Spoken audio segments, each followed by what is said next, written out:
Hi hello வணக்கம் வந்தனம் ஸ்வாகதம். This is கேட்டு பார் யூடியூப் சேனல். 2 ஹவர் 3 ஹவராக ஃபோனை பார்த்துட்டே இருப்பீங்க. ஐ ரிலாக்ஸேஷனுக்காக தாங்க இந்த வீடியோ. ஒரு கதை சொல்லுவேன். பேக்ரவுண்டில் ஒன்றுமே இருக்காது, ஒரே ஒரு பிக்சர் மட்டும்தான் இருக்கும். ஆஃபீஸில் இருக்கவங்க சேர்லேருந்து எழுந்துருங்க, போய் தண்ணி குடிச்சிடுவாங்க. ட்ரெயினில் பஸ்ஸில் போகிறவங்க தூரமாக இருக்கிற க்ரீனரியாக ஒரு மரத்தை இல்லை செடியாக பாருங்கள். வீட்டில் இருக்கவங்க போய் முகத்தை கழுவிட்டு வந்து பாருங்கள்.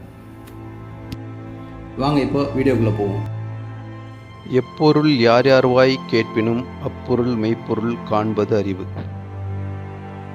ஒரு விஷயத்த ஒரு ஆள் சொல்கிறாங்கன்னா அவன் நல்லவனா கெட்டவனா சின்னவனா பெரியவனா அதெல்லாம் பார்க்கக்கூடாது. அந்த விஷயம் நல்ல விஷயமா, அவன் சொல்கிறது நல்லதா அப்படின்னு முதல்ல பார்க்கணும். ஒரு கெட்டவன் கூட ஒரு நல்லதை சொல்லலாம். அதனால் எப்பொருள் யார் யார் வாய் கேட்பினும். ஏன்னா நம்மளாம் எங்கள் பிராண்டுக்கு தான் முக்கியத்துவம் கொடுக்குறோம். ஒரு கம்பெனி போகிறோம், ஒரு பொருளை வாங்குகிறோம், ஒரு குவாலிட்டியான ஒரு பிராண்ட் அப்படின்னு சொல்லிட்டு அந்த பிராண்டை பார்க்குறோம். ஆனால் அந்த பிராண்டுக்குள்ளே இருக்கிற சரக்கு நல்ல சரக்கா அப்படின்னு பார்க்குறதில்ல. அதே பிராண்டு உள்ள சரக்கு ஒரு 1000 ரூபாய் விற்கிற பொருளை கூட ஒரு 500 ரூபாய்க்கு வேறு ஒரு கம்பெனியில் கொடுக்கலாம். அப்போது நமக்கு சரக்கு முக்கியமா இல்லை அதோட பிராண்டட் முக்கியமானா நமக்கு சரக்கோட தரம் தான் முக்கியம்.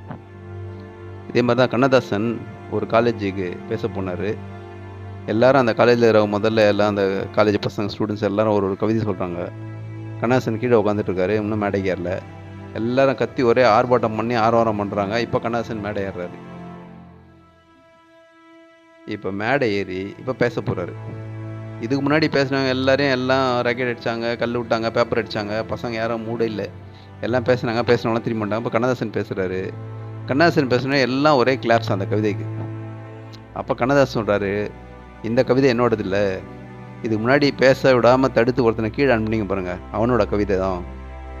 அப்போது அந்த மனம் என்ன சொல்லுதுன்னா, யார் பேச வராங்களோ அந்த பேசுகிறவங்களை வச்சு அந்த கவிதைக்கு இடம் போடுது. அப்போ அந்த இடையை போடும்போது பேசுகிறோட கவிதை நல்லா இருந்தால் கூட அது நல்லா இல்லாத மாதிரி அவங்களுக்கு தோணுது. அதான் வள்ளுவர் சொல்கிறாரு, எப்பொருள் யார் யார் வாய் கேட்பினும் அப்பொருள் மெய்ப்பொருள் காண்பது அறிவு.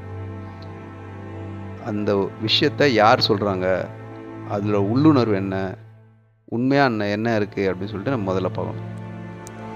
இந்த வீடியோ பிடிச்சதுன்னா லைக் பண்ணுங்கள், ஷேர் பண்ணுங்கள், சப்ஸ்கிரைப் பண்ணுங்கள்.